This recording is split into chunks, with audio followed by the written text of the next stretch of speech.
Ngày hôm nay Khoai đang ở Tế Nam và đây là thành phố được mệnh danh là thành phố của suối ngàn. Vì sao? Vì nơi đây có hơn 1.200 con suối đặc biệt. Những con suối này không chảy theo cách thông thường, đâu. Và mỗi con suối sẽ có một câu chuyện đặc biệt phía sau. Mời cô bác mình coi tới cuối clip nha. Vì những con suối ở phía sau clip á sẽ đặc biệt hơn những con suối ở phía trước. Mọi người có để ý là 5 cái hố nước này nó rất là đều nhau. Và bên cạnh đó chúng ta cũng sẽ cùng nhau tìm hiểu về ẩm thực của Tế Nam.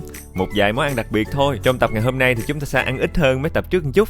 Mặc dù là clip này cũng dài tới 1 tiếng mấy lận, nhưng mà phần lớn thời gian thì chúng ta sẽ cùng nhau khám phá và tìm hiểu về cái suối nguồn đặc biệt ở nơi đây. Giờ thì mời cả nhà mình cùng nhau xuôi theo cái dòng nước trong xanh này. Mà khoan, Khoai có một câu đố. Đây là một mùa đặc biệt ở Tế Nam và những cái màu trắng trắng đang bay bay trong clip. Đố mọi người, đó là gì? Đáp án của chúng ta sẽ có ở giữa clip nha. Chào buổi sáng tất cả mọi người, mình là Khoai, chào mừng các bạn đến với kênh Khoai Lang Thang. Ngày hôm nay thì Khoai đang ở Tế Nam, Trung Quốc. Và để Khoai khoe mọi người cái phòng khách sạn mà Khoai sẽ được ở trong mấy ngày tới. Rất là may mắn vì Khoai có một cái view rất đẹp ở đây. Chúng ta sẽ nhìn thấy có nguyên một cái hồ xanh ngọc bích ở bên kia. Và cái hồ này nằm trong khuôn viên của một cái khu danh thắng tên là Báo Đột. Ở phía bên kia mọi người sẽ nhìn thấy có khách du lịch người ta đang đi ngắm hồ, ngắm phong cảnh kìa. Và mình từ ở trên khách sạn của mình ngắm khách du lịch. Và cái cảnh này là mình đang ngắm ké người ta đó, chứ thiệt ra khách sạn này là cái khung đất trong đây là không phải của khách sạn mà là của công viên đó. Báo Đột là một cái khu suối nguồn rất nổi tiếng, bậc nhất ở Tế Nam. Và Tế Nam được mệnh danh là thành phố của ngàn suối. Và những con suối này nó không phải là những con suối bình thường trên mặt đất giống như là mọi người hay thấy, mà nó sẽ là suối ngầm. Suối ngầm. Vì sao Khoai gọi là suối ngầm? Vì nó sẽ phun trào từ dưới mặt đất lên trên. Và hơn 1.200 con suối đã được tìm thấy ở nơi này. Và những con suối đó nó mang lại cái dòng nước trong xanh, có màu ngọc bích rất đặc trưng ở nơi này. Và người ta trích những cái dòng suối đó, người ta làm những cái hồ cảnh quan. Cái hồ bên đây hơi xấu một xíu tại nó hơi nhiều rác. Cái này là không phải là rác mà kiểu ấy đâu mọi người, là lá của mấy cây liễu nó rụng xuống á. Phía bên đây thì có những cái khách khác người ta đang ngắm cái khuôn viên phía trong này. Còn mình thì may mắn hơn một chút, mình được ngắm cái khuôn viên của công viên. Khoai có một cái sảnh rất là lớn ở đây và chúng ta có thể ngồi đây chiều chiều hóng gió. Nhiệt độ bây giờ khoảng 17-18 độ C thôi, mát lắm. Và ở bên này, một cái hồ trong xanh, có rất nhiều cá chép ở dưới. Cái cá chép nó bự chà bá lửa luôn. Và nó có nhiều màu lắm, có con màu cam, có con màu trắng, có con màu vàng nữa. Nhưng mà có một điều đó mọi người là Khoai thấy dịch vụ khách sạn ở đây sẽ không có tương ứng bằng cái giá tiền mình thuê đâu. Cái giá phòng ở đây mọi người đoán thử coi bao nhiêu tiền một đêm. Nó sẽ tương đương với mấy khách sạn 5 sao. Mà dịch vụ phòng ở đây chỉ tương đương khoảng những khách sạn 3 sao thôi. Nhưng mà đổi lại chúng ta sẽ có một cái view đẹp. Giờ thì chúng ta sẽ cùng nhau đi ăn sáng, một món ăn rất là nổi tiếng mà sát bên khách sạn Khoai ở luôn. Giờ vẫn còn sáng lắm nên mình nói chuyện nhỏ nhỏ. Wow, buổi sáng rất là dễ chịu luôn. Không khí hiện tại Khoai nghĩ chắc cỡ tầm 10 mấy 20 độ C thôi. Và hơi hơi có sương.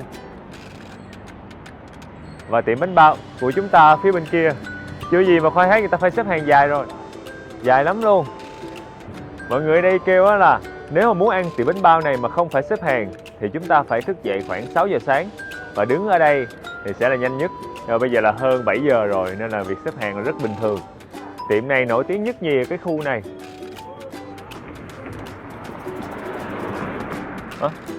Có một chiếc xe đang đậu ngay cái chỗ mà dạch cái đường dành cho người đi bộ. Thật ra là vì mình cũng về sớm nên là cái hàng cũng không phải là quá dài so với tưởng tượng của Khoai. Cái hàng hiện tại đang khoảng 15-20 người đứng đợi thôi. Ở đây có tới 2 tiệm mà mọi người. Tiệm bên kia thì không đông bằng. Tiệm bên đây nổi tiếng hơn nên đông hơn. Nên là nếu mà ai không thích xếp hàng thì có thể ăn tiệm bên kia. Nhưng mà Khoai nghĩ là mua bánh bao cũng nhanh á. Người ta mua rồi người ta đi liền á. Nên là nhìn 10 mấy 20 người đang xếp hàng, chứ Khoai nghĩ chắc cũng nhanh hơn cái việc mà mình đứng xếp hàng để vô ăn những cái món ăn khác. Ở phía trước tiệm cũng có một vài cái bàn nhỏ cho mọi người có thể ngồi lại ăn. Khoai thấy nha, có những người ta ăn một bàn có 2 người thôi mà ta kêu 2 rổ bánh bao. Một rổ đó tới gần chục cái bánh bao luôn. Sao có thể ăn nhiều bánh bao như vậy trong một buổi sáng ta? Bình thường ở Việt Nam mình ăn có một cái bánh bao là mình đã no rồi. Nhưng mà có một cái điều đặc biệt của mọi người, cái tiệm của chú bên kia thì đang xài cái xưởng hấp bằng gỗ truyền thống, còn cái tiệm mà nổi tiếng bên này người ta xài đồ inox. Có một điều đặc biệt ở đây là mọi người sẽ thấy bánh bao người ta sẽ hấp trước mặt khách luôn. Và thường á, mọi người có thể thấy được cái công đoạn là bánh bao ở trong bếp, mình đi thẳng ở trong phía trong á, là sẽ thấy trực tiếp luôn. Cái nồi hấp trước quán á, lúc nào cũng chứa tới 4, 5, 6 cái xưởng hấp ở phía trên. Chín tới đâu, quán sẽ bán tới đó. Rồi mọi người cũng sẽ thấy người ta có một cái đồng hồ hẹn giờ ở đằng kia để hẹn giờ riêng cho từng cái xưởng hấp một. Bánh bao thì có nhiều loại nhân khác nhau. Và ở đây thì tiệm sẽ trang trí cái phần màu sắc ở trên cái vỏ bánh bao để phân biệt các loại nhân với nhau. Cà rốt thì chắc là có thịt cừu cà rốt hoặc là thịt gà cà rốt. Còn cái màu xanh xanh thì chắc chắn là nhân thì là ở trong rồi mọi người. Còn những cái loại bánh bao mà thường ở đây là bánh bao thịt bò mà nhân hành hẹ đó thì người ta sẽ để im, không có trang trí gì. Giá một cái bánh bao ở đây cũng rẻ mọi người, cỡ 2,5 tệ cho tới 3,5 tệ, là đâu đó cỡ 10.000 cho tới 15.000 tiền Việt Nam mình cái bánh bao. Lẹn cơ. Lẹn. Dạ, lẹn cơ. 一个。这4个没有。没有。这两个等一小会儿的，需要8分钟。OK， 喂，你找个位置先坐下，那边有位置哈。Khoa vẫn đang đứng đợi mọi người. Chị nói là khoảng tầm 8 phút thì bánh bao mà Khoa kêu mới chín. Cũng rất là nhiều người ta tới đây người ta đợi kiểu vậy, tại vì bánh bao phải có thời gian hấp thì nó mới kịp chín. Trong lúc đợi cái phần bánh bao của mình chín á, thì Khoai xin đi vô trong để mà coi mấy chị này làm bánh bao trực tiếp luôn. Nhìn chung thì cũng là những cái công đoạn cơ bản thôi. Mình nhìn thì mình cũng không bắt chước được, tại vì mấy cái bí quyết về công thức nhồi bột rồi nhân này nọ thì là bí truyền rồi. Chủ yếu là mình sẽ thấy được cái công đoạn dồn nhân, xong rồi nắn bánh bao ra sao thôi. Khoai thấy ở bên Trung Quốc có một cái hay là mấy cái quán ăn đồ đó là người ta hay trưng bày cái cách làm, cách chế biến hay là sản phẩm ra phía trước mặt khách hàng lắm. Nhìn vô về cái mình cảm giác nó cũng sạch sẽ, cũng tin tưởng. Rồi mình ăn mình cũng tự tin hơn. Khúc này là chị lỡ làm rớt bánh bao xuống bàn. Rồi chị sẽ lấy một cái bọc để riêng cái bánh bao đó, để nhờ cô đó đem vô trong. Sau đâu đó cỡ 10 phút chờ đợi thì cuối cùng phần bánh bao của Khoai cũng đã có. Khoai kêu 6 cái lận nhưng mà có trước 4 cái thôi, 2 cái kia đem ra sau. Giờ thì Khoai đã hiểu vì sao người ta xếp hàng lâu. Tại không đơn giản là đến đây là có bánh bao ăn liền, mà phải chờ hấp cho nó chín. Ăn trước đi em, cô nói là hồi nữa cái kêu đem cho sao. Để cô dọn đã.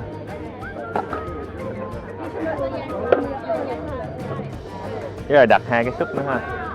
Rồi mời mọi người ăn với Khoai nha. Khoai sẽ sắn thử ở phía trong nhân cho mọi người coi chung với Khoai nha. Và phía trong nhân của chúng ta là thịt bò và có rất là nhiều nước lỏng bỏng nè. Khi mà ăn cái này chết rồi, chảy nước của tôi. Đừng.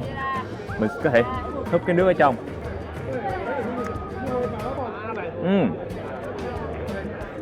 Ở phía trong đây của chúng ta sẽ có thịt bò và hành. Ui da, nước hơi lỏng bỏng. Không sao.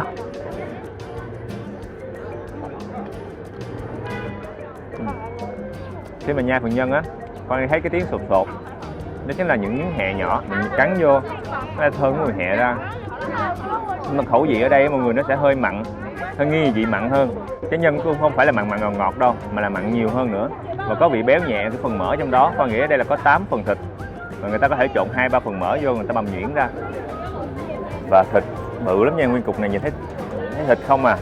Như ở Việt Nam mình là mình còn có củ sắn hay là nắm tay mèo đồ, nhưng mà ở đây là bánh bao này người ta xài nhân, chắc phải 8 phần thịt.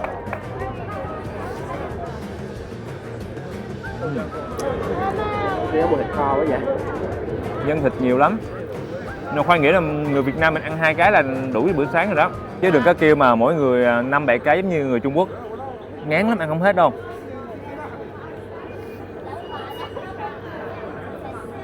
Cái vỏ bánh bao này nó sẽ hơi dai dai nhẹ, rất là mỏng. Chứ không phải là cái kiểu bánh bao xốp mà mọi người hay ăn.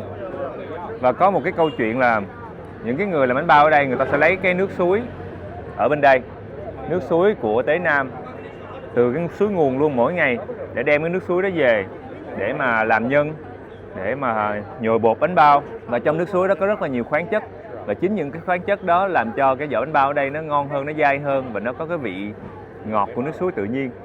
Tất nhiên là vị ngọt của nước suối ở đây là chỉ cái cách mà người ta nói thôi, chứ còn mình ăn bình thường thì rất khó nhận ra được cái vị khác biệt giữa cái nước suối và nước bình thường. Cái khác biệt nhiều nhất Khoai nghĩ chắc là những cái khoáng chất nó sẽ giúp cho cái vỏ bánh nó dài hơn.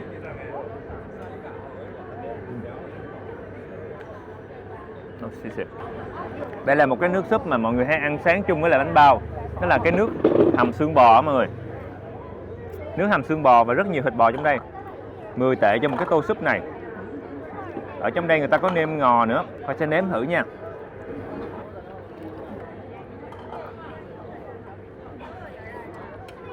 Cái mùi xương bò rất là đậm đặc. Khoai cảm giác ở trong cái nước lèo này á, người ta sẽ không có nêm quá nhiều gia vị đâu, mà chủ yếu chính là xương bò được hầm với là lửa lớn thời gian lâu nên nó sẽ ra cái màu đục này. Và cái mùi bò giống như là mọi người đang ăn một cái loại súp có mùi bò và bỏ thêm một ít ngò và tiêu lên trên thôi.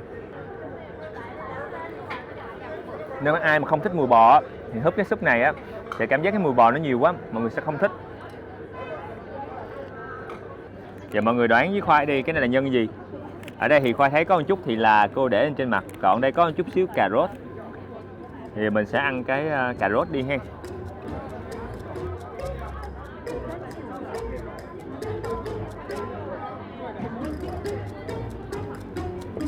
Đây chính là thịt cừu. Khi mọi người cắn vô, cái mùi thịt cừu nó nồng nặc luôn. Vì cái khu vực này cũng có rất nhiều người theo đạo Hồi và người ta chuộng thịt cừu hơn á, nên là ở trong quán này người ta cũng sẽ có những cái loại bánh bao nhân thịt cừu. Càng nhai thì cái hương cừu nó càng nồng nàn trong khoang miệng. Mà phải húp miếng súp. Trong súp này cũng có thịt bò nữa mọi người, nhiều thịt bò lắm. Ăn thử. Tại anh biết là em sẽ không ăn được thịt cừu á. Nghe nó nguy hiểm quá vậy. Chảy nước.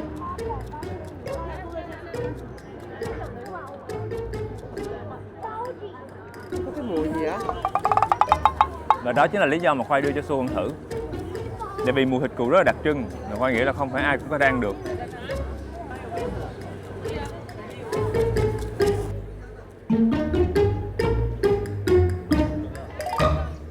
Cảm giác là đã no nê cái bụng. Bây giờ mình ăn tới 3 cái bánh bao mỗi đứa. Ui, lần đầu tiên trong một buổi sáng mà Khoai ăn tới 3 cái bánh bao luôn á. Bánh bao ở đây á, nhân thịt nó quá nhiều thịt, làm cho mình dễ ngán hơn nữa. Giờ chúng ta sẽ cùng nhau đi về phía trước.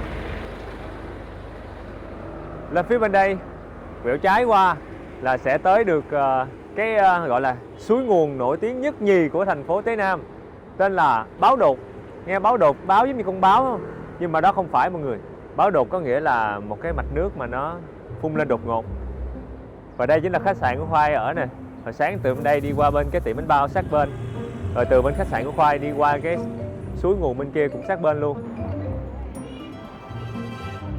Và đây chính là cái cổng vô. Hồi nãy ngồi đứng xếp hàng ăn bánh bao hết thời gian, giờ trời nắng lên luôn rồi.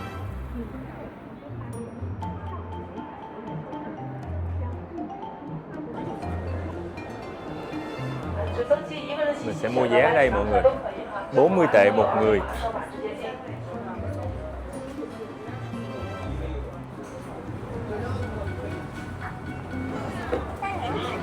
你有几个支付记录啊？你找一下，我看一下。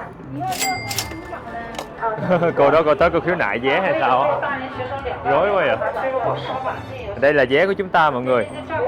2 người nhưng mà chỉ có một vé thôi. Ở đây có số 2 này, Khoai nghĩ là một vé này tượng trưng cho 2 người luôn. Mình chỉ cần đưa vé này vô cổng là được.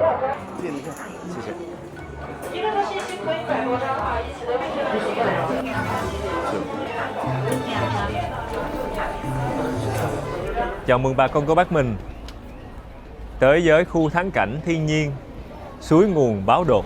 Và vì chúng ta còn đang ở cái thời điểm giao thoa giữa mùa hè và mùa xuân á, là cây cối xanh mát và thời tiết vẫn còn dịu dịu dễ chịu lắm. Khách du lịch ở đây rất là đông. Tế Nam được biết tới giống như là thành phố của những cái dòng suối mọi người. Suối ở đây không phải là suối bình thường mà là những cái dòng suối nguồn. Vì sao Khoai hay nói là suối nguồn? Vì nó sẽ có những suối nó chảy từ mặt đất chảy lên. Nhìn mấy cái nhà nhỏ bên cạnh những cái hồ nước, cảm giác yên bình ghê á. Ôi sorry, xém tới đụng em bé rồi. Sư mua xìa.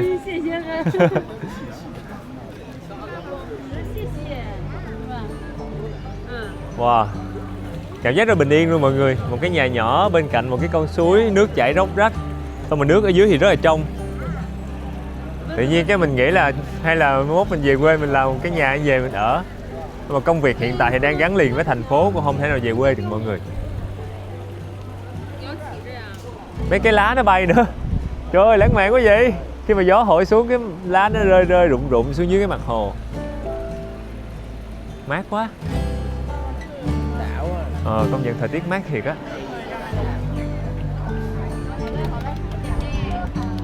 Trời ơi, ở dưới này cá. Con này con thấy bự chà bá lửa à. Bự chảng luôn. Bự quá vậy. Mà nước trong veo à. Có nghĩa là Khoa sẽ đi qua cái chỗ đông đông kia. Tấn công.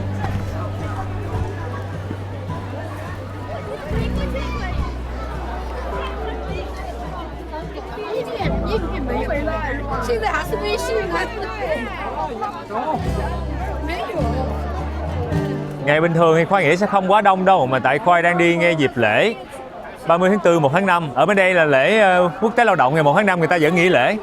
Rồi cộng với ngày cuối tuần nữa thành ra là một cái ngày lễ dài ngày. Nên là ở bên Trung Quốc cái ngày này người ta cũng đi du lịch đông lắm.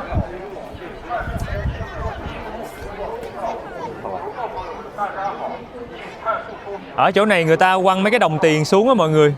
Nên mấy cái đồng tiền nó nằm ở phía trên đá, nó lấp lánh nhìn hay ghê. Mà nước hồ ở đây mọi người sẽ thấy nó có một cái màu ánh xanh ngọc rất đặc biệt. Tại vì ở trong đây rất là nhiều khoáng. Mình sẽ đi qua bên đây, cái chỗ mà cái dòng suối nó sẽ tuôn trào từ dưới lòng đất lên.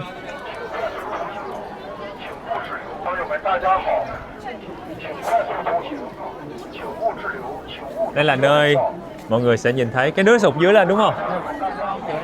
Có 3 dòng suối ở dưới nó tuôn trào lên.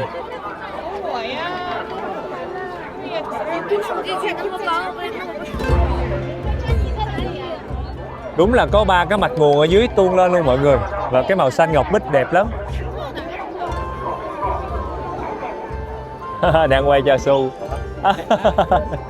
Rất là nhiều người mọi người, và người ta thấy chỗ nào trống người ta điền cho chỗ trống thôi. Nên là rất là khó kiếm được một cái chỗ đẹp. Chụp hình con phe làm rau à? Dạ. Để chụp hình giùm chú này. Hoa xe nhỉ?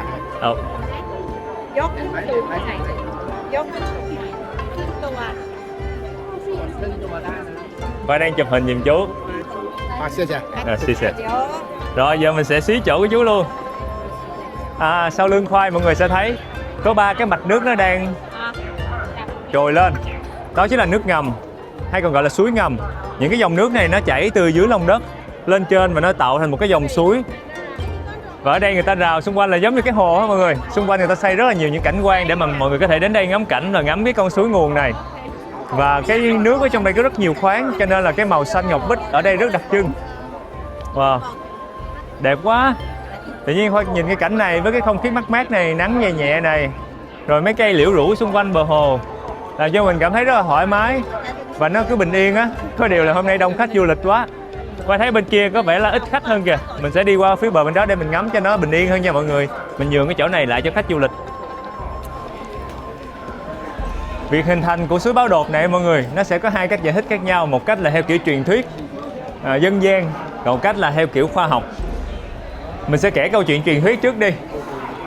Hồi xưa ở khu vực này có một chàng trai hành nghề y, mồ côi cha mẹ từ nhỏ và chữa bệnh rất là giỏi. Và chàng trai rất là tốt bụng. Chàng trai chữa bệnh cho rất là nhiều người dân làng ở đây. Và một ngày chàng trai đi lên núi và đi hái thuốc thì gặp một ông lão bệnh rất là nặng. Và chàng trai mang ông lão này về nhà để mà tận tình cứu giúp, cứu chữa. Sau nhiều ngày mà cứu chữa thì ông lão hết bệnh. Và khi mà ông lão rời đi, ông lão nói là: "Này chàng trai, ngươi là một người rất tốt bụng, chắc chắn ngươi sẽ nhận được báo đáp hậu hĩnh." Ngày sau thì chàng trai khi mà nằm ngủ trong giấc mơ mới có một người báo mộng cảm ơn chàng trai đã cứu anh trai của mình. Cái ông lão đó thật ra là anh trai của Long Dương. Và Long Dương báo mộng và nói với chàng trai là: "Ta sẽ tặng cho ngươi một cái món bảo vật vì ngươi đã cứu anh trai của ta."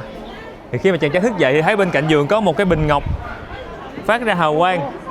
Và cái bình ngọc này đã giúp cho chàng trai chữa bệnh linh nghiệm hơn.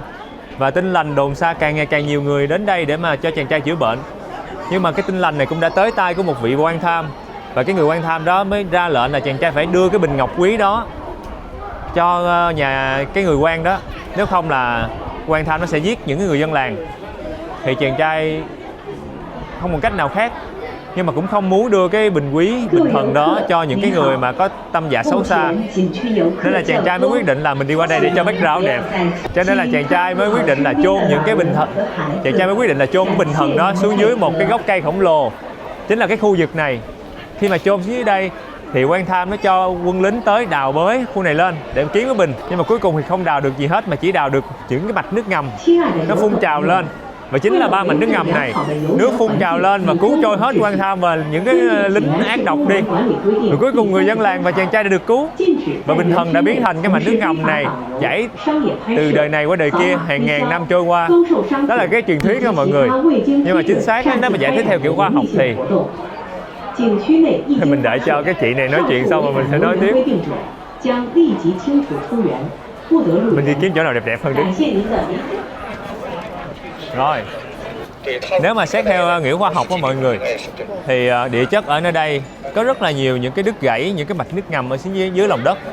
Và những cái đứt gãy đó nó sẽ giống như là những cái hang đá vôi với mọi người, nhưng mà nó rất là phức tạp và rất là nhiều, mà trải qua rất là hàng triệu năm nó biến động địa chất.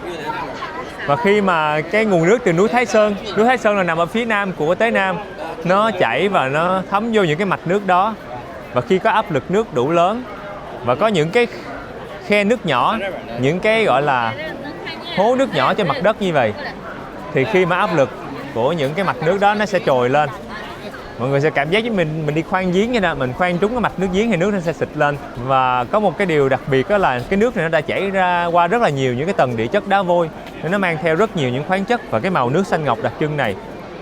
Và đó chính là một cái cách giải thích theo kiểu khoa học của cái nơi này, vì sao mà mạch nước ngầm này nó cứ phun trào như vậy. Cả thành phố Tế Nam này, nguyên cái khu vực rộng lớn này, theo thống kê là có hơn 1.200 mạch suối như vậy, hơn 1.200. Nên là ở nơi đây còn được gọi là thành phố suối ngàn. Và trong đó là rất là nhiều những con suối đẹp để được quy hoạch làm du lịch. Có những cái con suối mà người ta làm những cái hàng quán ăn uống xung quanh, trồng những cây liễu dọc hai bên bờ. Và đây là một trong những con suối nổi tiếng nhất nhì đó. Trời, dễ thương quá vậy. Mình sẽ gia nhập vô cái nhóm của mấy em học sinh này. Mấy em đi đâu cho anh đi theo với nè.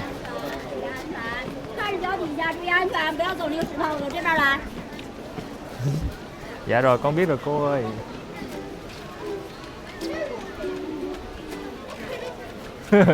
Nó giỡn thôi, mình sẽ đi hướng này mọi người. Tạm biệt mấy em học sinh hướng đó đi. Đây, nước ở dưới lòng đất nó phun lên. Bên kia người ta còn rửa tay. Mình sẽ tới mình đụng vô dòng nước thử coi nó lạnh không. Theo như những gì mà Khoai tìm hiểu, 18 độ C chính là cái nhiệt độ nước của cái mạch nước bên này.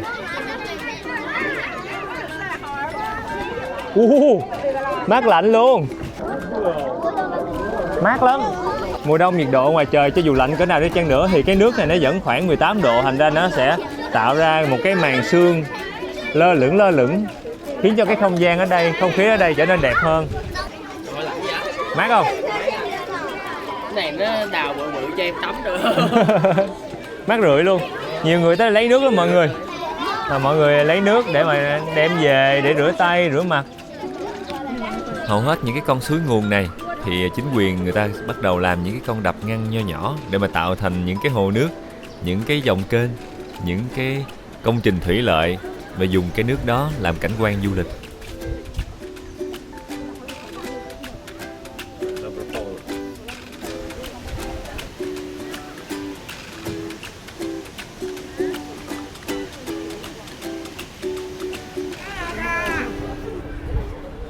Giờ thì Khoai sẽ mua một cái vé đi thuyền. Ở bên đây họ có một cái bến đi thuyền đó mọi người. Mình có thể mua vé ở đây để mà có thể đi thuyền thưởng ngoạn, ngắm nhìn dòng sông.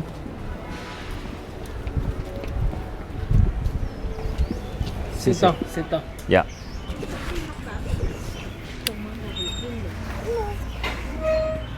Giờ chúng ta sẽ cùng nhau ngồi đây đợi mọi người.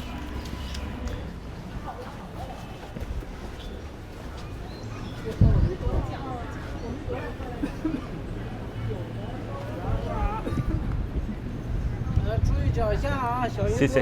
Bye bye. Bye bye.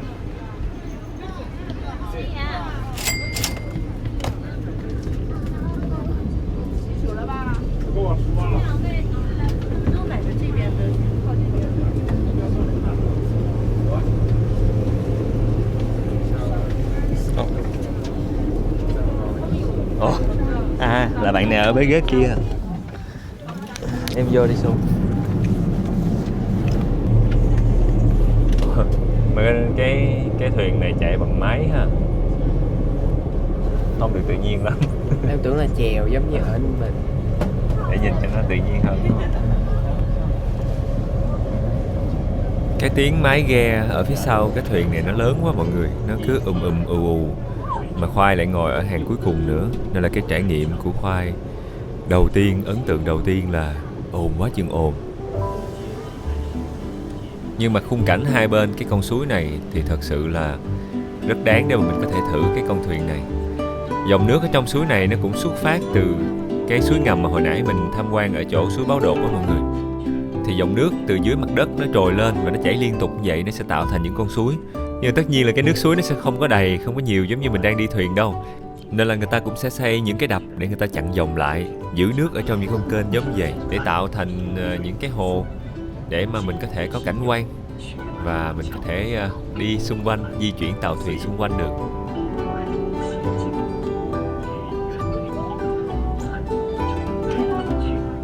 Trời mát quá ha. Cảm giác mát rượi luôn, vậy xuống tắm liền rồi.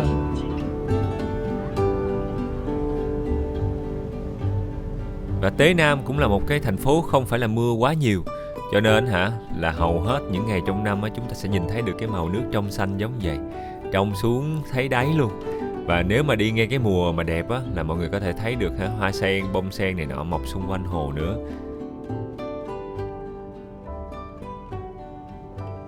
Dọc hai bên con kênh này mọi người sẽ thấy người ta trồng luôn cả mấy cây sậy. Mấy cây sậy là kiểu một cái loài cây mọc dại thôi, nhưng mà cuối cùng thì người ta đem nó vô một cái công viên, một cái sự quy hoạch. Thì mình cũng cảm giác là wow, mấy cây mọc dại này khi mà được trồng thẳng hàng thì nó cũng rất là đẹp. Và nó cũng có một cái ý nghĩa là cây sậy cũng là cái loại cây đặc trưng của cái vùng đất này, cái khu vực mà xung quanh hồ Đại Minh, cái hồ lớn mà mình chuẩn bị sắp tới đây. Nãy giờ là Khoai đã bắt đầu tắt đi cái tiếng ồn của động cơ trong cái lúc mà Khoai dựng clip á. Khi mà mình giảm cái tiếng ồn nó xuống thì tự nhiên thấy không gian nó yên tĩnh, yên bình quá chừng. Giờ thì Khoai sẽ bật cái tiếng ồn lên trở lại để bà con cô bác mình quay trở lại thực tại cùng với Khoai.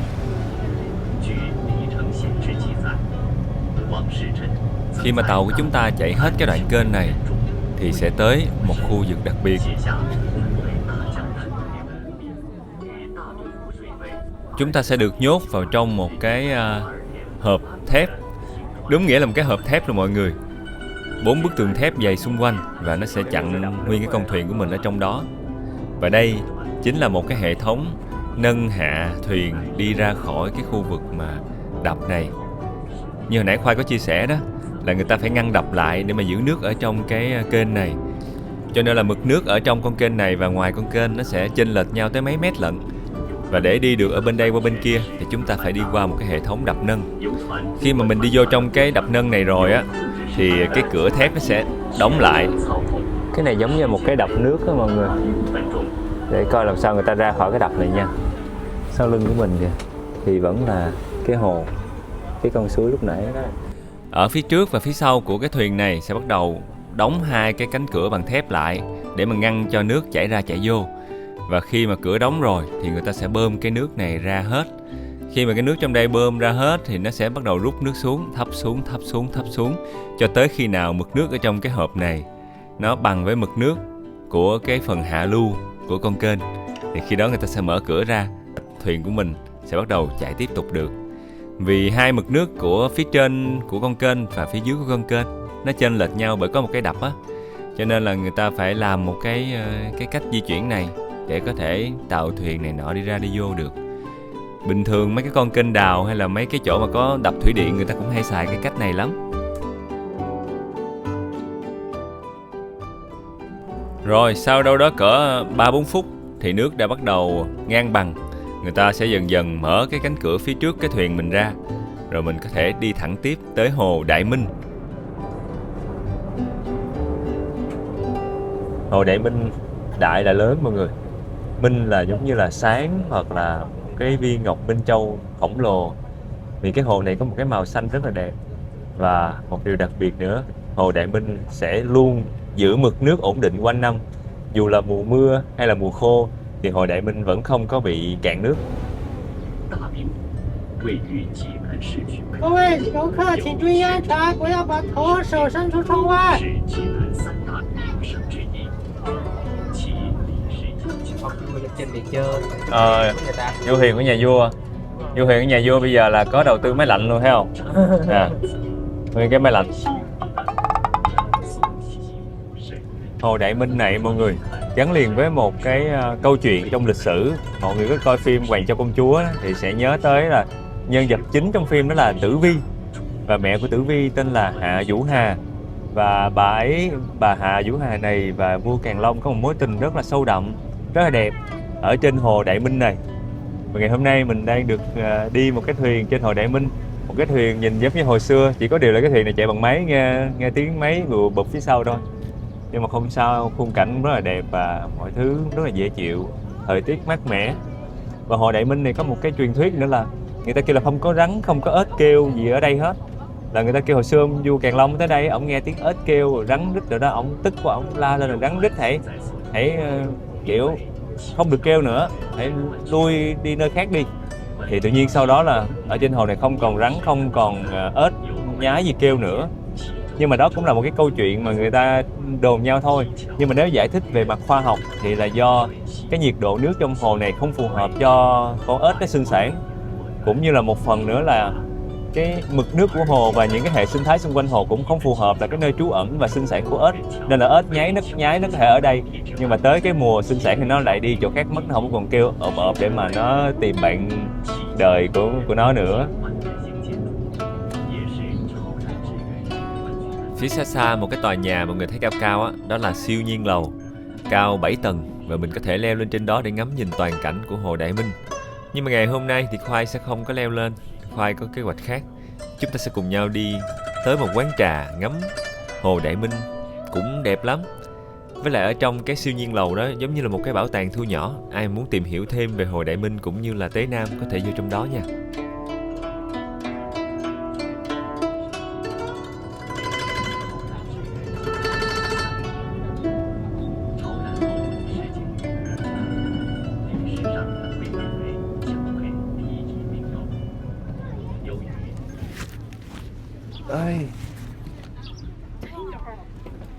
Giờ thì chúng ta sẽ cùng nhau đi uống trà thôi. Rồi đứng đây mình tạm biệt cái thuyền này một lần.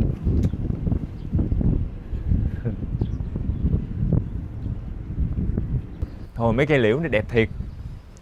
Khi mình đi vào mùa xuân á, mấy cây liễu này lá nó xanh mà theo kiểu mà xanh mướt, nó vừa mới còn mọc ra đó. Mà mỗi lần gió tới cái tụi nó đung đưa.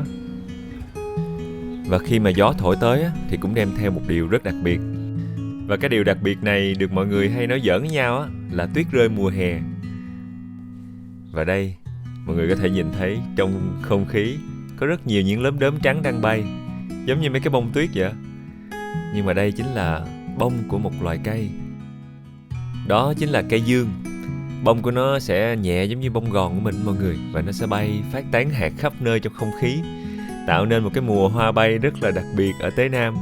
Mỗi tháng 4, tháng 5, mọi người nếu mà đi thời gian này sẽ được nhìn thấy cái khung cảnh này.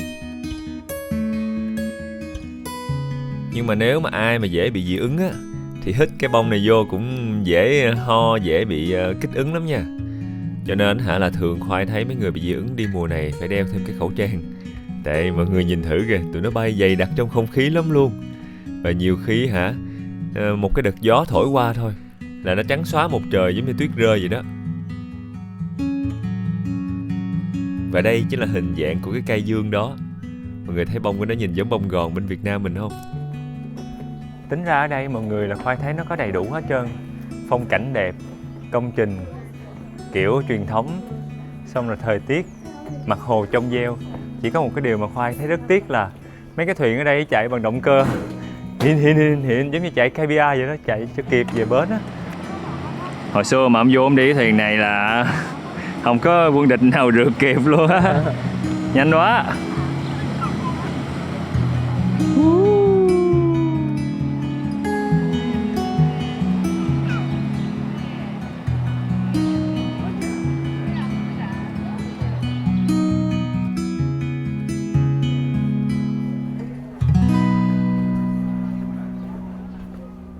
Giờ thì mời mọi người cùng Khoai. Mình sẽ cùng nhau đi uống trà. Ở đây có một cái, có 2-3 tiệm trà mà view ra hồ. Bình thường ở đây mọi người sẽ có bông sen đẹp lắm, nhưng mà mùa này sen nó tàn lụi hết trơn rồi, nên là chúng ta sẽ không có cái view đầm sen ở bên kia. Nhưng không sao, view hồ Đại Minh cũng đẹp rồi.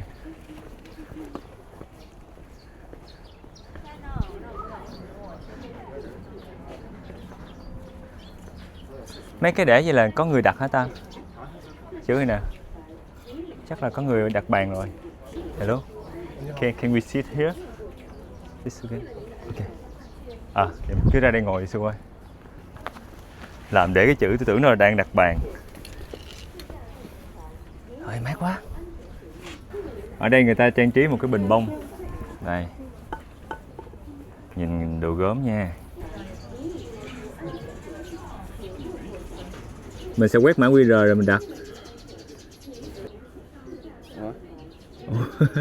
Ở đây có mấy cái set trà này mọi người. Giá cả cũng khoảng tầm 200-300 tệ.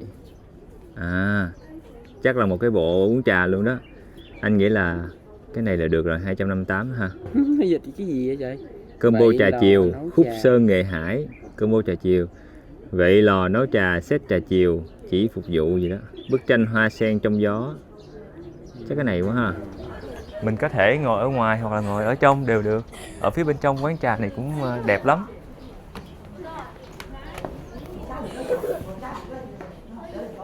À, cũng không đẹp lắm. Không gian cũng hơi đơn giản thôi mọi người. Giống như là một cái thư phòng đọc sách, ngồi uống trà. Thôi ở ngoài vẫn đẹp hơn. Nhanh vậy, hơi vừa mới đặt là người ta đem ra rồi. Trà để sẵn trong gói như vậy. Khoai kêu trà đen.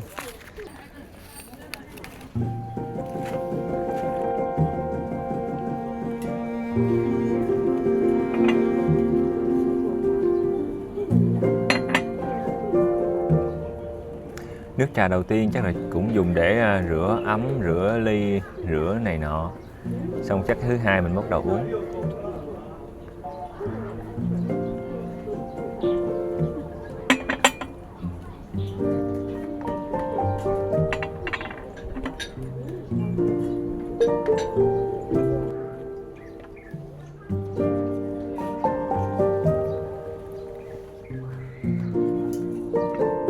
Xì xì.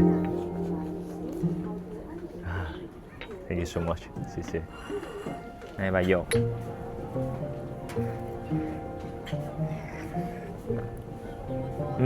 Tự nhiên thèm trà sữa quá. Này là trà đen mà mọi người hay xài để mà nấu trà sữa hay là nấu trà chanh rồi đó.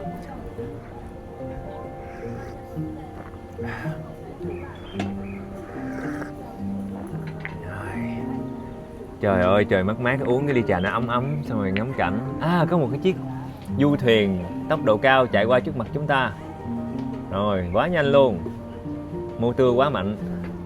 Chạy lướt sóng luôn. Chấn động thiệt. Tiếc quá. Tức, vẫn còn đang tức vì sao cái du thuyền nó không chạy chậm hơn mà xài động cơ điện chẳng hạn. Chạy tèn tèn. Vừa lãng mạn mà vừa yên tĩnh. Mỗi lần cái thuyền nó chạy qua Khoai cảm giác giống như là có nguyên một cái chiếc xà lan chạy qua bên cạnh mình vậy đó. Cái tiếng máy nó lớn. Trong set của mình là có thêm mấy cái bánh kẹo trái cây để giống như là mình vừa nhâm nhi trà mình vừa ăn nữa. Chờ xíu nữa là người ta sẽ đem ra. Còn nữa. À, nhiều quá vậy.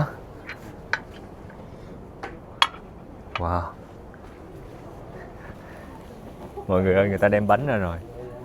Quá chừng loại bánh luôn. Cái đàn tỳ bà. Đủ hệ loại. Cái này là cái gì, nhà dốt tu vật không? Không có, cái này nè, là cái này nè. Ủa? Thấy không?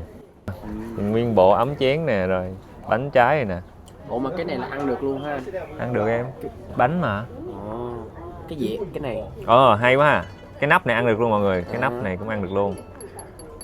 Khoai sang thử cái bông sen này. Muốn ăn thì mình sẽ để nó ra ngoài. Rồi mình lấy cái nĩa bự chả bá lửa này. Đây. Có mấy cái dĩa này, giống chơi đồ hàng quá. Giống chơi đồ chơi dưới quê quá. Dao thì bự mà cái bánh nhỏ quá. Ăn thử cái hột sen đi. Sao cái gì nó cũng nhỏ hết vậy?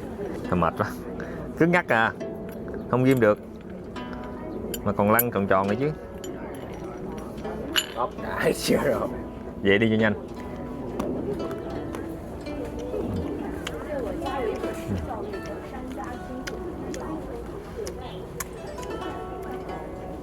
Nó giống như cục kẹo sữa mọi người. Cục kẹo sữa Ba Vì hồi xưa mình ăn á. Nó béo béo nhẹ vị sữa. Ngọt thiệt ngọt. Cứng cứng cắn vô một hồi nha, một hồi cái nó tan ra. Làm sao cho nó quý tộc trời Su. Cầm cái tay. Giống bánh đậu xanh quá ha. Sao thấy nó ngọt quá. Ây da.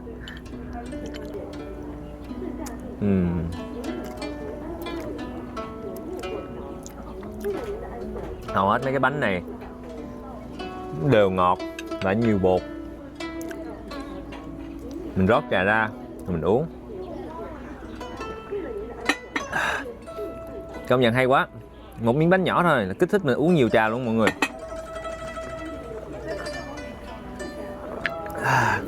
Giờ sao? Cái nhà này cầm miếng nhà cắn luôn đi. Trời ơi sao được. Giờ lấy cắt ra nhỏ nhỏ hả? Đem bổ từ trên. Phá hoại tác phẩm. Tách nó ra luôn đi em ơi. Không được, cứng lắm anh ơi.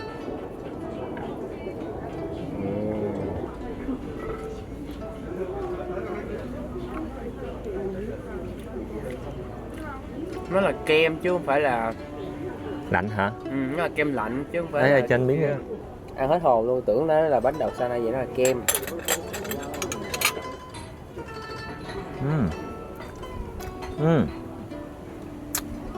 Lạnh ngắt. Kem mọi người. Kem thơm mùi sữa, thơm vị phô mai. Xin được rút lại cái lời hồi nãy nha. Trong đây không chỉ mỗi bánh ngọt không đâu, mà chúng ta còn có thể được ăn cả kem. Rồi. Rồi ngon ha. Không quá ngọt đâu. Nó dẻo. Dẻo nha. Mời mọi người ăn cây đờn với khoai nha.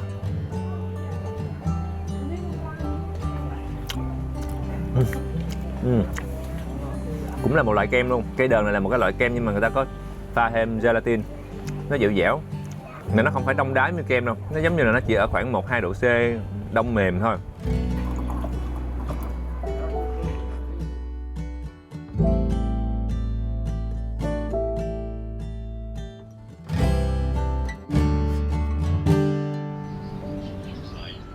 Bây giờ thì có một chiếc xe. Mấy xe điện ở bên đây nhỏ nhỏ dễ thương mọi người, thường chạy được một người thôi à. Bây giờ chúng ta đã đói bụng rồi, Khoai nghĩ là mình sẽ cùng nhau đi ăn một món ăn rất đặc trưng ở Tế Nam, đó chính là bả tử nhục. Bả tử nhục chính là thịt kho, thịt ba rọi kho với nước tương, ăn với cơm trắng ngon lắm. Và phía bên kia có một cái tiệm rất là nổi tiếng. Bả tử nhục cũng là một trong những cái đặc sản gọi là được công nhận giống như là di sản văn hóa của Tế Nam mọi người. Là đặc sản từ những cái món ăn bình dân thôi, nhưng mà bây giờ trở thành một cái món ăn đặc trưng của vùng miền và nổi tiếng cả nhà hàng lẫn những cái bữa ăn truyền thống của gia đình người dân Tế Nam.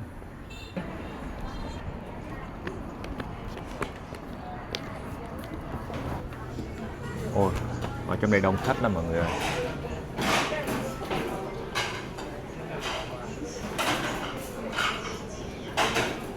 Rồi có cái mùi nước tương rất là đặc trưng, thơm phức luôn. Tôi nghĩ là mình sẽ đứng ở đây đợi để mà lấy 2 cái dĩa cơm, rồi mình ăn cái gì á thì người ta sẽ gấp từng món cho mình. Cơm ở đây sẽ được tính giá là 2 tệ một dĩa đầu tiên, là khoảng 8.000 đồng Việt Nam mình một dĩa cơm không. Nếu mọi người ăn thêm 1-2 dĩa cơm thêm á thì những dĩa cơm thêm sau đó sẽ được tính là miễn phí. Chắc ăn bên này đi.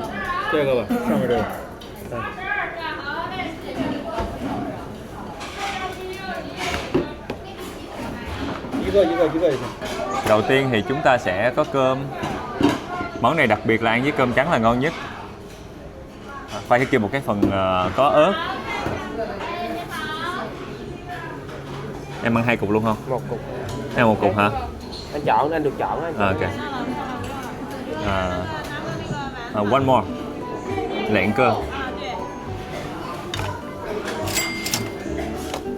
Vậy. Xì xì. Sao mà mình lại đi qua đây tiếp mọi người? Ủa, bên đây ngon quá à Su. Sao bên đây ngon vậy? Nhiều món mà. Da heo, trứng này. Em ăn gì không? Em muốn ăn này chả cá nữa nè. Ở đây còn có thịt kho ấy nè. Muốn cái này. Chân gà hả? Vậy quay lại. Chết rồi, tự nhiên kêu 2 miếng ba rọi thấy uổng quá à. Phải để Nhìn thấy quá trời mà. Cái này huyết thôi. rong biển. Cái này không? Được xào nữa. Cũng được, lấy nha. Một cái ha. Đậu hũ với lại rau thì là trái ớt không? Cay cho nó đã. Cái cà chua trứng. Ăn không?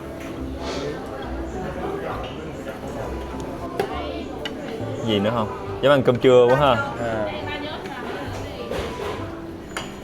Có xúc xích xào huyết gì của anh nhỉ? Nhiều quá nhỉ. Trời, mọi người nhìn số lượng món ăn nè. Để khoai quay một vòng nha. Nhiều dữ lắm. Đúng nghĩa một bữa cơm trưa băng chuyền. Ăn món gì mình sẽ chọn món đó, người ta sẽ đem cho mình.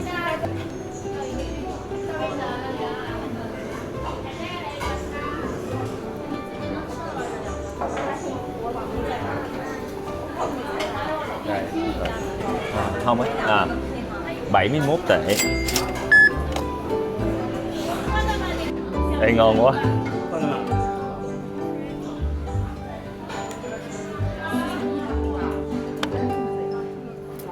Đây người ta có một cái tủ hấp. Của Su là ăn cái chân gà đúng không? Nhìn ngon quá vậy.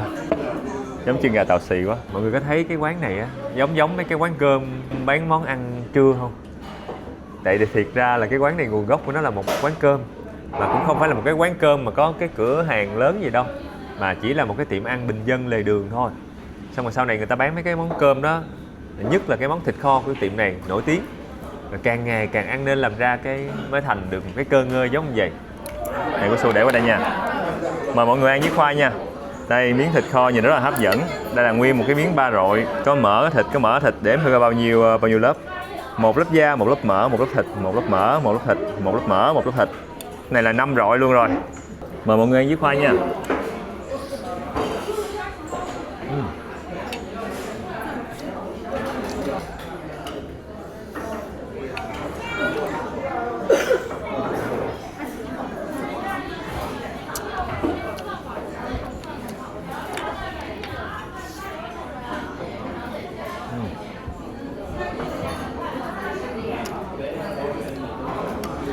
Cái da nó dẻo, mỡ nó tan trong miệng luôn.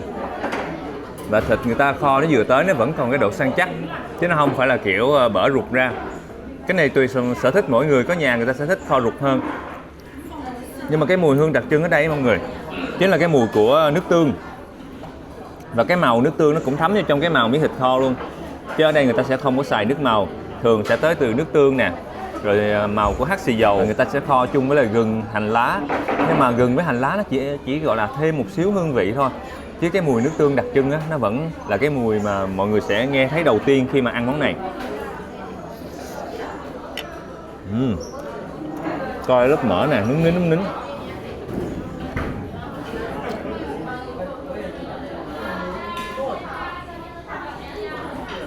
Cái món bả tử nhục này mọi người, tức là cái món thịt kho mà nước tương này á, cái chữ bả tử trong tiếng Trung Quốc đã có nghĩa là nói ám chỉ những người dân làm công việc lao động phổ thông chân tay. Cho nên là cái món bả tử nhục nó có nguồn gốc cũng từ tầng lớp người dân lao động phổ thông, từ những người bình dân. Mà Khoai thấy hầu hết những cái đặc sản mà nổi tiếng trên toàn thế giới này phần lớn là tới từ bà con cô bác bình dân lao động chân tay. Tại vì đầu tiên là tầng lớp phổ thông bình dân lúc nào cũng là tầng lớp đông đúc nhất, vì người ta không có quá nhiều tiền giống như tầng lớp quý tộc, nên là thường người ta sẽ có những cái nguyên liệu nó không phải là xuất sắc nhất, Và những nguyên liệu mà nó bình dân á, thì thường nó sẽ có mùi nè, hoặc là nó sẽ chất lượng không cao, hoặc là phải theo mùa, hoặc là nó quá phức tạp để mà xử lý. Thì thường những người giàu á, người ta sẽ ăn những cái mà ví dụ cá hồi, thịt bò, thịt cừu, hoặc là gia vị lúc nào cũng có, mùa nào người ta cũng có đầy đủ gia vị người ta nấu, nên là người ta sẽ không quá lo lắng về thực phẩm giống như người dân bình dân. Còn người bình dân giống như khoai đi, quê khoai hồi xưa ví dụ mình bình thường mình không có tiền mình mua thịt bò mình ăn, thì mình sẽ ăn mấy cái món như là cá hủng hỉnh, cá nhỏ nhỏ, hoặc là những cái loại rau tập tàn. Thì chính vì sự thiếu thốn về những cái nguyên liệu cao cấp, mình sẽ sử dụng những nguyên liệu bình dân theo mùa đó, thì nó tạo ra một sự đa dạng và một cái sự khó khăn để mà xử lý. Thì Khoai nghĩ là bây giờ mình cần phải xử lý mùi của cái món này, hoặc là mình cần phải chế biến sao cho cái món này nó đang không ngon lắm mà nó thành đồ ngon. Thì từ đó mới sáng tạo ra rất nhiều những cái món ăn ngon đến từ bà con cô bác ở tầng lớp bình dân. Thì đây cũng là một món như vậy. Món này hồi xưa là bả tử nhục là chỉ nấu dành cho người dân lao động, người ta ăn một cái món ăn mà nó có vị mặn để người ta làm việc chân tay, người ta đổ mồ hôi nhiều và nấu từ ba rọi heo hay là những cái phần thịt khác của con heo. Khi mà mình ăn một cái món như vậy mình ăn được rất nhiều cơm và nó sẽ có nhiều năng lượng để cả một ngày dài làm việc. Và một phần nữa là cái truyền thống của người dân á, thì thường người ta tế những con heo lớn như vậy, xong người ta chia thịt cho cả làng, người ta đem thịt đó về rồi người ta hầm với nước tương, với xì dầu, với rượu, với lại các cái loại thảo mộc của địa phương để thành một cái món ăn qua hàng ngày. Rồi từ từ cái món bình dân nó được đem ra ngoài lề đường bán, và từ lề đường đó tất cả những người dân ở đây người ta chấp nhận nó và nó được đem vào nhà hàng, và không chỉ còn dừng lại ở cái món ăn bình dân mà nó thành một cái món ăn toàn dân luôn. Cả những người giàu lẫn người nghèo người ta đều ăn. Ăn nãy giờ thì Khoai phát hiện ra là mình thiếu cái vị cay cay của ớt, nên là quyết định đi ra mua thêm trái ớt để mà ăn chung. Trái ớt này người ta bán cũng rẻ lắm mọi người, hình như Khoai nhớ là có 2-3 tệ gì một trái à. Rồi kêu thêm dĩa nạc dây hay còn gọi là thịt dãy heo xào với lại rau củ. Ở bên Trung Quốc là rất là chuộng những cái món rau mà xào lên giống vậy. Mọi người mà thấy bên đây người ta ăn rau luộc á, thì người ta cũng sẽ chan cái dầu lên trên để cho nó béo béo, nó bóng bóng, nó mướt mướt. Chứ hiếm khi mà người ta ăn rau luộc kiểu đơn giản giống như Việt Nam mình. Khoa vừa mới mua thêm trái ớt mọi người. Ăn cái này mà không có trái ớt này nó không có ngon. Trái ớt bự chà bá lửa luôn và rất thơm mùi ớt nha. Rồi mình để vô chén mình, Su nó không ăn cay được, nó không ăn ớt, nên là Khoai sẽ chiếm hữu trái ớt này một mình Khoai. Cái da nó rất là dẻo, dẻo lắm. Sắn đũa nó cũng không ra luôn, mình phải lấy răng cắn nó mới đứt. Dẻo nhẹo à.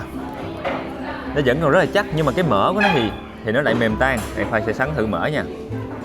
Mỡ của nó thì lại mềm tan. Mình có thể lấy đũa mình rất là dễ dàng để sắn nó ra.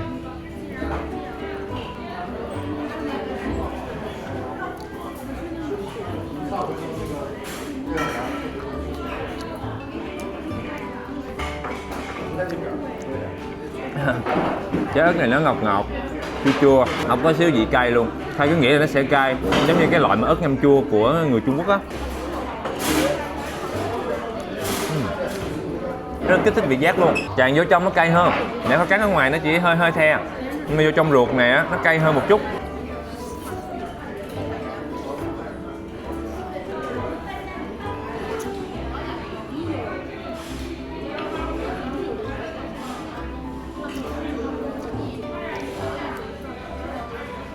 Vị béo của thịt, dai dai của da, thơm mùi nước tương. Ăn món này làm cho Khoai nhớ tới thịt kho rượu ở Việt Nam mình ghê. Mặc dù hương vị hai món là hoàn toàn khác nhau, nhưng mà cái cảm giác cắn một cái miếng ba rọi heo mà nó mềm tan trong miệng, nó có dai dai của xớ thịt và cái phần da heo á, ăn với cơm trắng. Một miếng thịt này ăn nguyên một cái tô cơm cũng hết luôn. Và ở đây người ta kho nó cũng không quá mặn, nó sẽ hơi mặn mặn ngọt ngọt. Và hương vị ở đây tới từ nước tương và đường. Cái cách kho món này người ta sẽ không bỏ thêm muối nha, chỉ dùng nước tương, xì dầu, xong rồi các cái loại gia vị như là gừng và hành lá, rồi người ta kho thật lâu cho nó mềm rụt ra.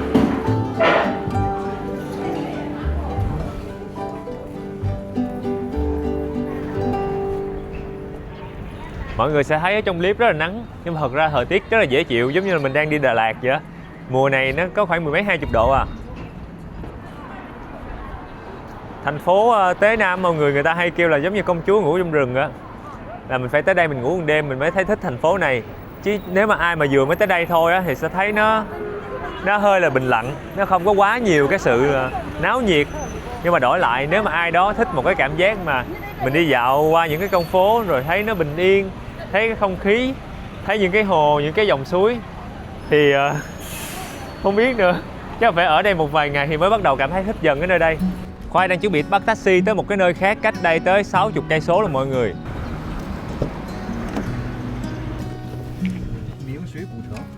Yes. Chuyến taxi dài 60 cây số này chúng ta sẽ đi đâu đó khoảng 1 tiếng đồng hồ và tổng số tiền phải trả là khoảng 100 tệ, tương đương khoảng gần 400.000 tiền Việt Nam mình. Tại vì sao mà Khoai lại đi xa như vậy? Tại Khoai muốn được ngồi trên một cái xuồng, cái thuyền mà do con người chèo. Sáng giờ mình đi thuyền nhưng mà mấy cái thuyền đó máy nổ nó chạy không mọi người. Nên là mình phải đến một cái nơi nó yên bình thật sự, ít khách du lịch. Wow. Vì mong muốn là có thể được nhìn, được ngồi trên một cái thuyền chèo bằng tay mà chúng ta đã đi 60 cây số tới đây. Nơi đây được gọi một cái tên rất là dài, gồm 8 chữ lận. Thanh Chiếu Tuyền Thành, Minh Thủy Cổ Thành. Đây là hai cái cụm tên gắn liền với nhau cho cái địa danh này. Một cái cụm phía trước là tên của một người, còn cụm phía sau là tên của một cái khu vực thành cổ, có thể giao thông đi lại bằng những cái mạch nước, những cái mạch suối từ cái suối nguồn. Mọi người đi với Khoai nha. Chỗ này thì hoàng hôn rất là đẹp, mình có thể ngắm hoàng hôn, hoặc ban đêm á thì những cái suối nguồn ở đây cũng như là cái khu thành cổ ở đây người ta lên đèn cũng đẹp nữa. Và đảm bảo là sẽ có những người chèo thuyền bằng tay để mà chở chúng ta đi qua cái khu vực thành cổ. Chúng ta có một cái bản đồ ở đây, một cái khu vực rất là rộng lớn. Chỗ này nó cũng gần cạnh một cái cụm hồ mọi người. Một cái cụm hồ và một cái cụm suối nguồn. Có một cái khu vực mà có tới rất là nhiều những cái dòng suối ngầm phun lên. Cũng nổi tiếng lắm. Hồi nữa là chiều chiều tối cái mình đi qua đó mình tham quan tiếp. Chứ sáng giờ là đưa mọi người đi coi cái suối nguồn nhiều quá chắc là ai cũng ngán rồi. Mình đang đứng đâu ta? Đây. Mình đang đây. Giờ mình mua vé từng đi vô đây. Ở chỗ đây thì thường cái đây nó sẽ có bến tàu, bến thuyền gì đâu đây nè. Rồi mình đi. Mọi người thấy nguyên cái tòa thành này, người ta có rất là những cái con suối nhỏ xung quanh bao bọc. Và mình có thể đi bộ hoặc là mình nhờ cái chú nào đó chèo thuyền cho mình đi xung quanh. Trong đây cũng có những cái tiệm trà, những cái quán ăn.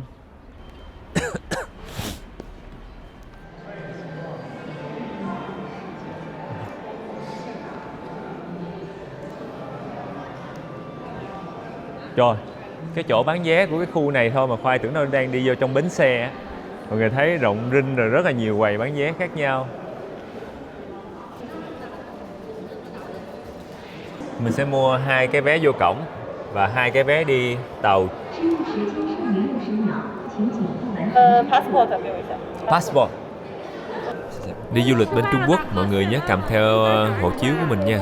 Tại cũng có nhiều điểm tham quan người ta bắt buộc phải có hộ chiếu thì mới vô coi được. Người ta đã quét cái passport của mình rồi mọi người, chắc là chỉ cần đưa cái mặt vô là được thôi. Là không được. Dạ, two.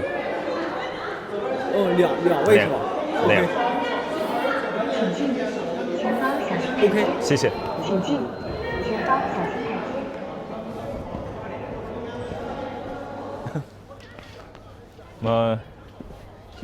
Wow. Chắc là mình đi thuyền từ giờ luôn hả Su? Ở đây thì mình có thể đi xe điện, đi bộ hoặc là đi thuyền. Wow. Có...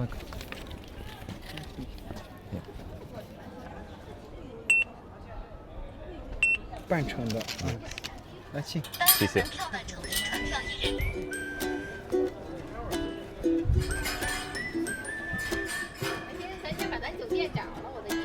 Wow. Mọi người nhìn cái nước hồ này. Này là lá cây rồi mấy cái này nọ thì đừng để ý nha. Nhưng mà nhìn xa ra mình sẽ thấy một mặt hồ xanh ngọc. Xong rồi có mấy cái cây thuyền gỗ chèo bằng tay, đung đưa. Rồi có những cái cây cầu bán nguyệt bắt qua sông.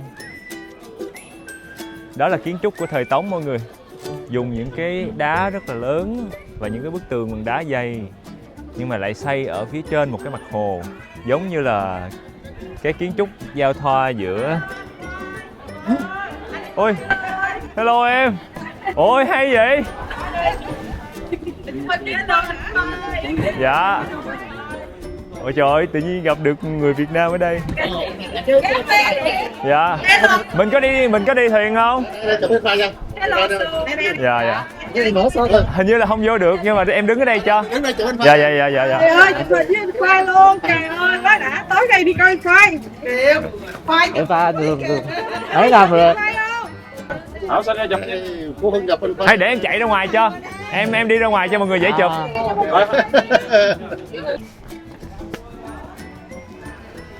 Để em ra chụp cho mấy cô chú. Ủa mình có đi thuyền này không?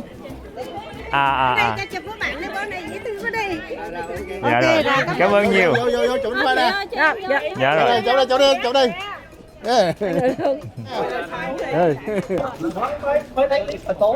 Dạ. Tối luôn. Sáng nay gặp rồi, sướng quá. Quá có duyên luôn. Hay quá à. Lại hôm bữa đi Trùng Khánh cũng gặp được mấy anh chị Việt Nam. Bữa nay đi tới Nam cũng lại được gặp người Việt Nam mình nữa. Được.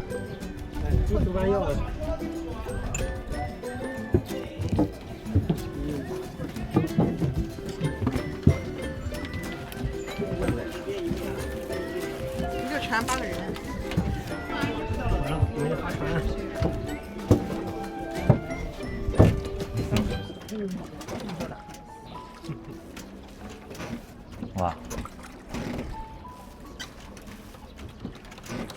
Cái động tác chèo thuyền rất là phức tạp luôn. Tại vì nó có nhiều động tác trong đó chứ nó không chỉ là đơn giản là chèo thôi mọi người. Anh có một cái sợi dây thừng, anh sẽ lắc cổ tay nữa.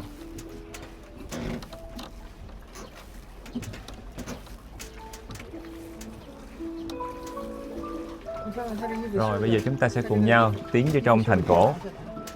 Minh thủy thành cổ có nghĩa là một cái thành cổ ở cạnh một cái dòng nước rất là sáng trong. Và như mọi người nhìn thấy dòng nước của chúng ta nãy giờ nó có màu xanh ngọc bích là nó quá đẹp rồi, không cần phải giải thích gì nhiều hơn.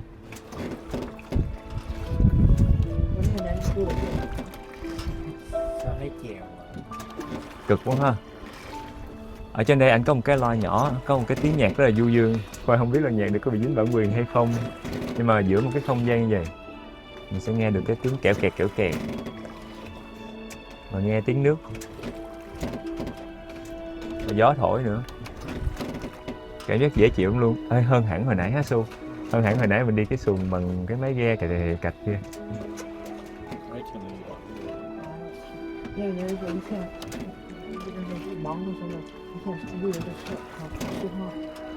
Đây cầm cho.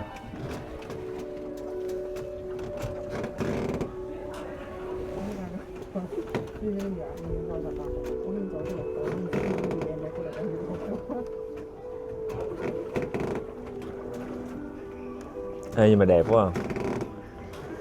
Kiểu gió hỏi hiu hiu, rồi nắng chiếu nhẹ nhẹ.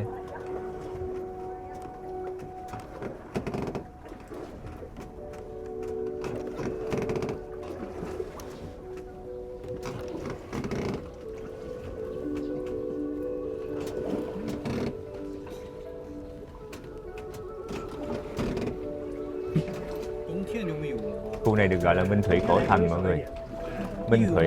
Minh Thủy có nghĩa là một cái nguồn nước rất là sáng trong. Cổ Thành là một cái thành cổ. Tất nhiên là cái khu vực này người ta phục dựng thôi, phục dựng theo kiến trúc thời nhà Tống, dựa trên cái dòng chảy có sẵn của cái thành cổ. Thành cổ này thì nguồn nước của nó bắt nguồn từ những cái suối nguồn, những cái mạch ngầm ở những cái dòng suối xung quanh đây. Một hồi nữa Khoai sẽ đi bộ qua bên kia để mà giới thiệu mọi người những cái dòng suối ngầm từ dưới đất phun lên. Có rất là nhiều dòng suối như vậy ở đây. Và nếu mà mọi người mà thích phong cảnh đẹp, chụp hình đẹp, quay phim đẹp, không gian đẹp như một cái phim trường, tất nhiên nó sẽ không phải là quá cổ với một cổ trứng thực sự, mà ở đây là được phục dựng rồi mọi người. Nhưng mà cái cách phục dựng của người ta làm cho mình cảm thấy rất là dễ chịu. Và nước trong đẹp quá ha. Trời, với rong này Su, rong trong gieo luôn kìa. Đẹp quá vậy.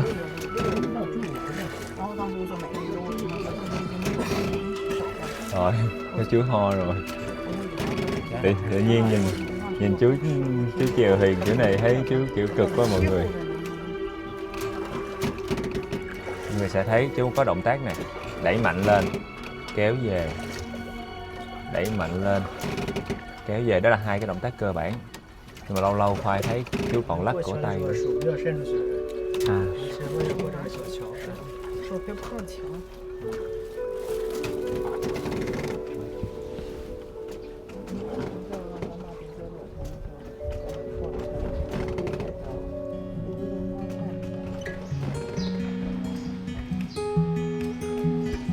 Ở Trung Quốc á, thì có rất nhiều cổ trấn, và kiểu mà mình đi thuyền dọc những con kênh giống vậy thì cũng không phải là hiếm. Nhưng mà điều đặc biệt ở đây chính là cái dòng nước trong xanh. Gió chiều thì mát thiệt mát, thổi nhẹ nhẹ. Nắng chiều á, thì chiếu lấp lánh đằng xa. Mặc dù là phong cảnh ở nơi đây là phong cảnh được phục dựng lại, hầu hết những cái mà mình thấy ở trong clip á, đều là được xây dựng sau này, nhưng mà nó vẫn tạo nên một cái không khí, một cái không gian rất là đặc biệt.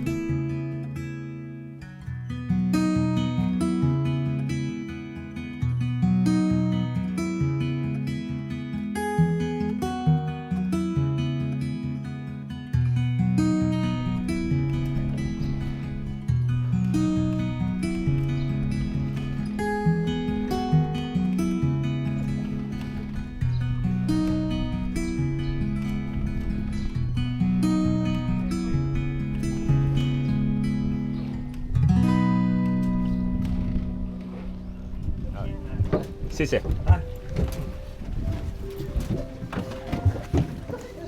Xin chào. Rồi, tới nơi rồi. Và cảm giác khi mà mình đứng ở đây, mình nhìn ra xa xa, gió chiều mát mát, mọi người sẽ nhìn thấy ở trong này rất là vắng khách du lịch, trái ngược hoàn toàn với cái khu hồi sáng mình đi. Đơn giản là cái khu này người ta mới vừa xây dựng xong, người ta mới phục dựng xong, vẫn chưa có nhiều người biết tới, và chủ yếu là một vài khách kiểu khách đoàn thôi. Nên là chỗ này vẫn còn đang rất yên tĩnh, và cũng nhiều cái khu vực người ta đang bắt đầu cho thuê, chưa có khách, chưa có người bán buôn gì hết. Nên là mình đi vô trong đây thì nó chưa có nhiều sinh khí lắm. Nhưng mà nhờ như vậy mà Khoai cảm giác giống như là mình đang được bao trọn gói cái khu này mọi người. Mình cảm giác nó riêng tư hơn, mình không có bị quá ồn ào. Cái cách xây dựng ở đây thì mọi người sẽ nhìn thấy này, thường có hai kiểu, có ba kiểu. Tường bằng gỗ bằng dán, tường bằng gạch, hoặc là tường bằng đá.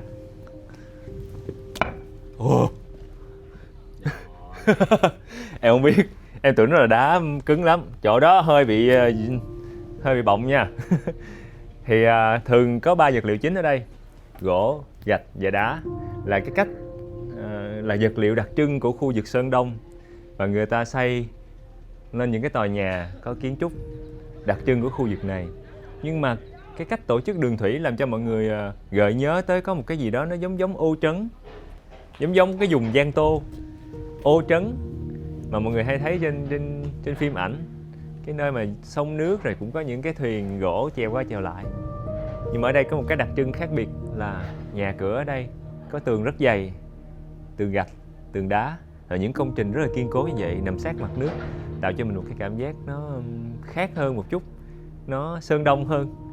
Tại vì những cái vật liệu mà đá này nè, nó là vật liệu đặc trưng của Sơn Đông. Mà vô trong đây mình cảm giác như vô một cái phim trường thật sự, tại vì không có ai hết.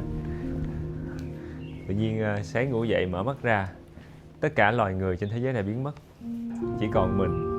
Và mình đi lang thang giữa các con đường, các con phố, những tòa nhà, chỉ có một mình thôi, không còn nghe tiếng ai hết. Không biết cảm giác lúc đó sẽ ra sao mọi người. Cảm giác giống như là ngay bây giờ không này, đến một khu du lịch nhưng mà không nhìn thấy con người, không nhìn thấy một ai hết. Ủa, ở đây người ta xài cái máy giống như máy tranh nữa. Đây là cái máy giả tranh thôi, cái giấy, cái vật liệu nhân tạo người ta cắt ra hình giống như là cái cỏ tranh người ta lợp lên. Rồi, đã nhìn thấy được một anh rồi.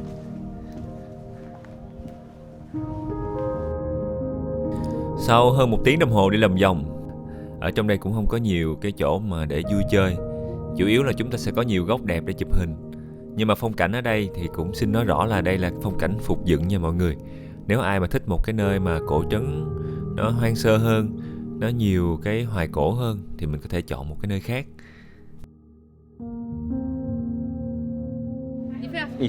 Dạ. Trong đây thì cũng có một số hàng quán ăn uống nhưng mà cũng không có nhiều lựa chọn. Thì Khoai không biết ăn gì, Khoai ghé ăn chút xíu trái cây tô. Trái dưa quảng cáo mà đây là trái dưa thật sự, nhưng mà nhìn cũng ngon á. Nó chỉ hơi nhỏ thôi. Chỗ này leo tay đó. Coi chừng vô tay chị ơi. Sợ dịch.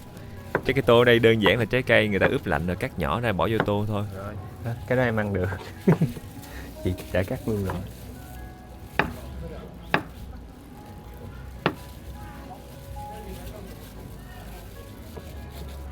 Rồi, kệ miếng bự em ăn cũng được. Nhỏ quá không? À, ngồi đây được nè.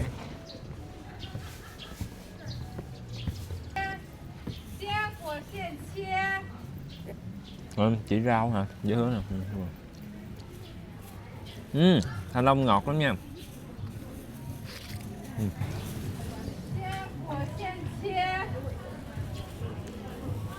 Rồi.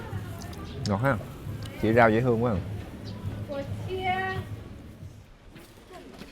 Hồi nãy mình ở bãi đậu xe đâu đây nè, mình đi vô và mình đi một cái vòng thuyền rồi mình đi dạo trong này, và bây giờ cuối cùng mình đã ra được tới đây thì mình sẽ đi xuyên qua chỗ này để đi tới cái hồ Vạn Tuyền. Thì trong hồ Vạn Tuyền này sẽ có rất là nhiều những cái con suối ngầm. Tuyền trong tiếng Trung Quốc là suối á mọi người. Thì mình sẽ trong đây mình tham quan.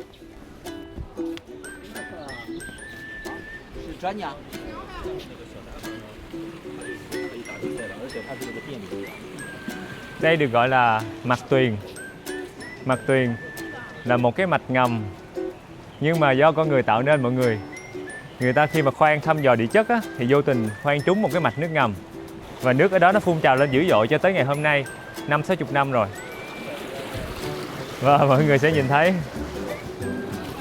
Rồi đảo ha. Em ngồi vô trong đó được không vậy? Nó ngồi vô giữa quá à. Mà nó đẹp như viên ngọc vậy ha. Giống một cái viên ngọc. Mình đi lúc sáng chắc là đẹp hơn Xuân.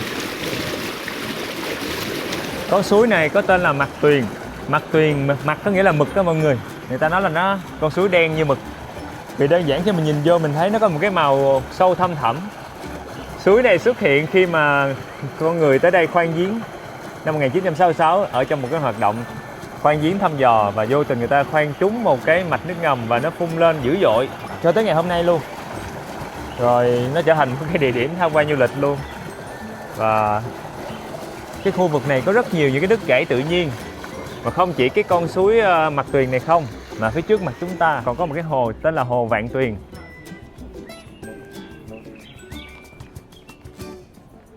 Hồ này thì không có phải là quá hoành tráng hay đặc biệt, nhưng có một cái điều á là mọi người sẽ thấy nó có rất là nhiều những cái lỗ nhỏ nhỏ. Và khi mình ra đây mình nhìn xuống, mình sẽ thấy những cái lỗ này nó sủi bọt lên. Đó chính là những cái mạch nước ngầm nó phun lên, gọi là Vạn Tuyền vì nó có hàng vạn, hàng ngàn cái con suối nhỏ, những cái lỗ nhỏ li ti nó phun nước lên. Và bong bóng nó nổi nhiều lắm, nhìn giống như đang ở dưới thủy cung Long Cung vậy ha. Thì cái hồ này chỉ vậy thôi. Hồi xưa nó là một cái đầm lầy, nhưng mà sau này người ta cải tạo lại thành một cái hồ. Và rời khỏi hồ Vạn Tuyền chúng ta sẽ tới một cái nơi tên là hồ Bách Mạch. Bách Mạch là cũng chắc Khoa nghĩ là Bách nó cũng kiểu nhiều vô số á. Bách là 100 đúng không? Bách là 100 có nghĩa là nó có 100 cái hố nước, người ta nói một cái con số mang tính tương đối thôi. Wow.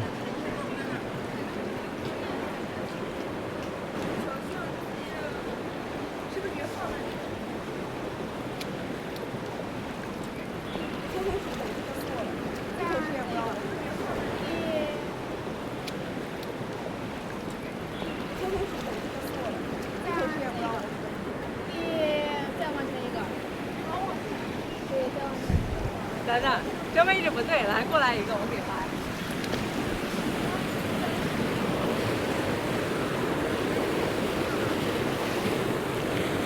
Wow. Và sau lưng Khoai mọi người sẽ nhìn thấy có rất nhiều những cái mạch nước ngầm phun lên. Và nó phun như gì? Quanh năm suốt tháng. Phải đếm nha. 1, 2, 3, 4, 5. Đang có khoảng 5 mạch suối lớn. Và nó chảy tràn ra xung quanh như vậy. Và cái chỗ mà mình đang đứng ở đây giống như một cái đập tràn. Nước nó thổi từ dưới lòng đất lên và nó chảy tràn ra cái đập này. Và nó trôi ra ngoài con suối ngoài kia. Những lúc mà trời còn sáng sáng có nắng á, thì mọi người sẽ nhìn thấy được rõ luôn cái đáy hồ. Có rất nhiều những loại rong rêu, những cây tảo nó mọc ở phía dưới.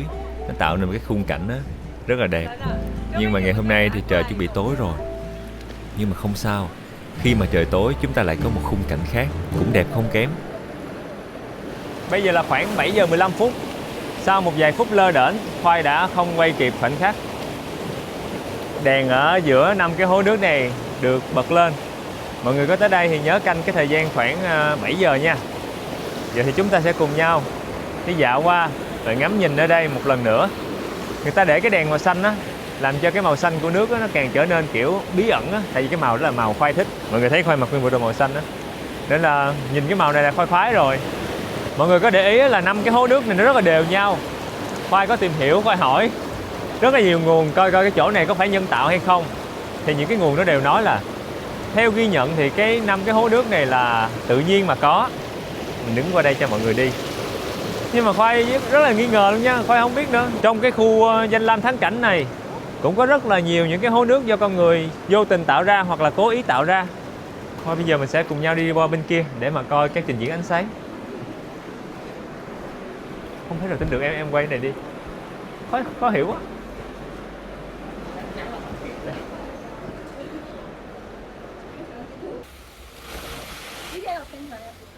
Hoàng hôn nay quá chừng đẹp luôn, nguyên một cái mảng trời màu hồng phía xa.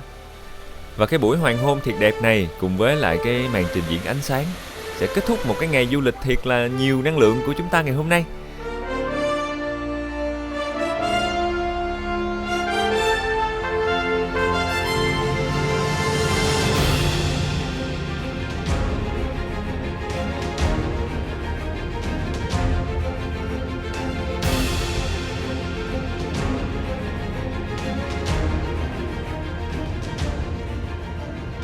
Và rất cảm ơn bà con cô bác mình đã coi với Khoai từ đầu clip tới bây giờ. Và hẹn gặp lại ở những hành trình tiếp theo nha. Nếu mọi người có điều gì mà chưa hài lòng thì nhớ bình luận ở dưới, Khoai sẽ đọc nha. Và chào tạm biệt.